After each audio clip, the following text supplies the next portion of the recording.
Christian,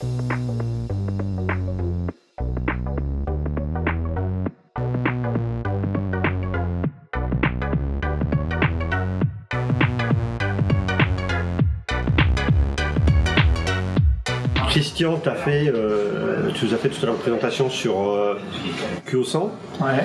Et tu as fait des communications sur QO100 depuis la Guyane, c'est ça? Oui, alors effectivement. C'était vraiment pas très haut au-dessus de l'horizon.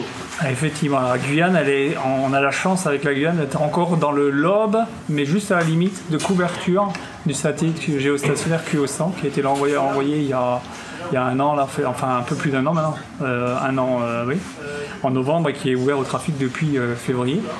Et ce satellite, effectivement, il y a une couverture qui va depuis, on va dire, la Guyane française à l'ouest jusqu'à l'est, à Singapour.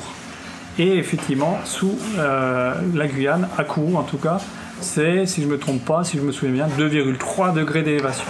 Ce qui veut dire qu'il faut être un tout petit peu en recul, effectivement, pour tirer à l'horizon, qu'il n'y ait pas d'obstacle devant. Oui, pas qu'il y ait d'arbres, de bâtiments. Et voilà. Et donc, alors curieusement, la chance qu'on a, c'est que le Radio Club de Kourou, il est en fait pas loin du centre spatial, dans la zone de loisirs. Et dans la zone de loisirs, il y a aussi un golf qui est en place. Et ce golf, ils ont eu la très bonne idée de poser le premier trou, le premier trou numéro 1, tiré pile poil direction est, 90 degrés. Et donc la parabole a toute sa place là, à cet endroit-là. Et les premiers arbres, ils se trouvent, alors, je ne sais plus exactement, mais à 300-400 mètres. Ce qui veut dire que la géographie même du lieu peut faire penser qu'on peut passer au-dessus des arbres. Sachant que c'était la première, on voulait l'essayer. Et à l'occasion, effectivement, d'un déplacement qu'on fait habituellement, qu'on essaye de tenir tous les ans pour participer au CQ Worldwide, DX Contest avec une team de phonistes, on s'est dit c'est l'occasion de tenter. C'était quand? Alors ce contest il a lieu fin octobre, donc le dernier week-end d'octobre, si je ne me trompe pas cette année c'était 28. Et donc on n'avait que quelques jours avant le contest pour en faire des contacts, parce que le contest était prioritaire. Donc on était une petite équipe de 2. On avait prévu d'arriver mardi avant la tombée de la nuit. Évidemment, il y avait du brouillard à Paris, on s'est pris du retard. Et donc, globalement, on a réussi à commencer à installer à l'arrivée au Radio Club dans la nuit, avec la petite lampe frontale, présence déjà des moustiques, mais sinon, on a fait un peu de mécanique déjà le soir, et puis finalement, c'est seulement le lendemain matin, c'est-à-dire milieu de semaine, mercredi, qu'on a envoyé les premiers signes. Vous êtes venu de la métropole avec le matériel? Alors effectivement, on ne peut pas tout emmener de la métropole, surtout pas la parabole, parce que pour faciliter les choses, on a cherché d'abord à trouver quelque chose localement. Le Bon Coin marche là-bas aussi. Donc il y a par contre des problématiques surtout de taille de parabole là-bas. Toutes les paraboles sont quasiment de 1m20 à 1m80. Au départ, on était parti sur cette idée-là. C'est des prime focus utilisés pour la télédiffusion par satellite et qu'on trouve facilement dans des états des fois rouillés, très rouillés. Donc je profitais de gens que je connais là-bas pour aller essayer de démonter une ou l'autre, mais ils m'ont souvent dit laisse tomber celle-là, on la démonte pas. Donc au final, tout d'un coup une bonne affaire, mais c'était une offset 70 cm et qui convient finalement assez bien pour faire la première expérimentation. Ça ouvre surtout, ça fait moins de difficulté au pointage qu'une antenne de 1m20 ou 1m80 où il y a prime focus, où il y a de la mécanique, il y a un dépointage qui est moindre, donc moins de latitude. Il y a plus de tolérance du coup. Et du coup là il y a plus de tolérance, on est capable de tirer plus facilement vers le satellite avec une parabole d'offset 70.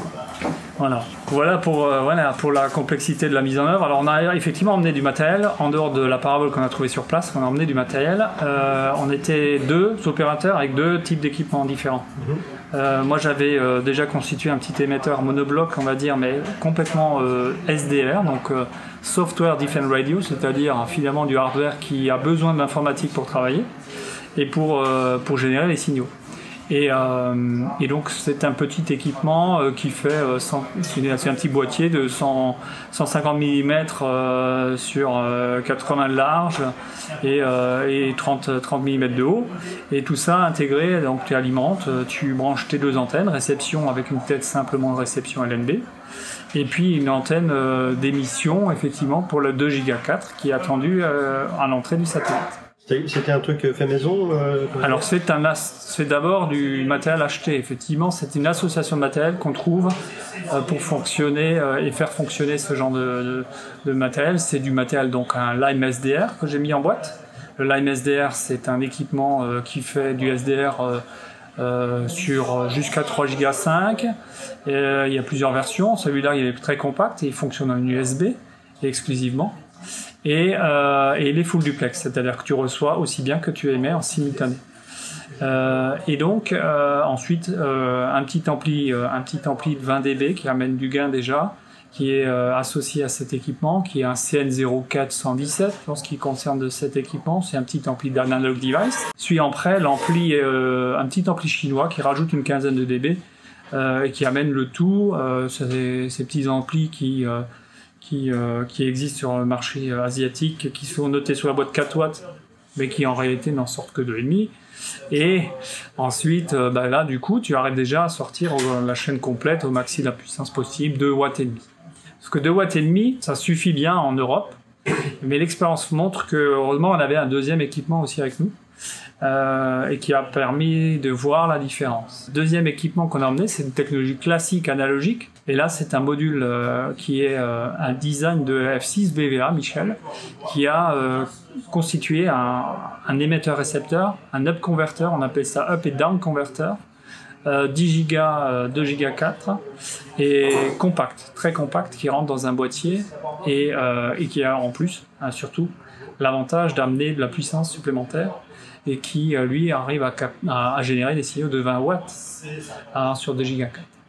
Et donc, c'est Florent F4CWN qui a constitué son équipement. C'est un boîtier très compact, qui a des dimensions, on va dire, ou des volumes approximativement équivalents à ce que moi j'avais emmené en SDR, mais qui a surtout, effectivement, un tout petit peu plus de poids.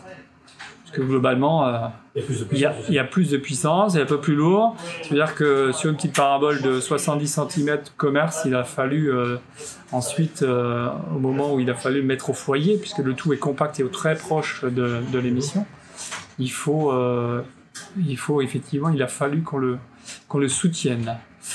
Et ensuite, ce qui est intéressant, c'est évidemment que l'ensemble est très proche de la parabole et de la source d'émission. De fait, il n'y a plus de perte entre l'antenne d'émission, la source et l'émetteur.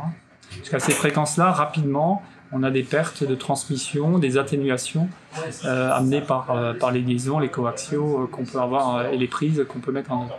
Le lendemain, le premier jour, le mercredi, j'ai fait d'abord un premier jour de trafic avec l'équipement SDR à 2 watts. Il faut avouer que les signaux étaient pas très forts, mais complètement audibles à l'autre bout. Mais alors, le premier phénomène qu'on a subi, c'est du QSB. QSB, ça veut dire de la variation de signal sur la réception, à 10 Go. Et donc, et vraisemblablement, je pense que certains l'ont remarqué, il y en avait aussi à l'émission. Et c'était d'autant plus flagrant pour les petits signaux que j'envoyais avec 2,5 watts.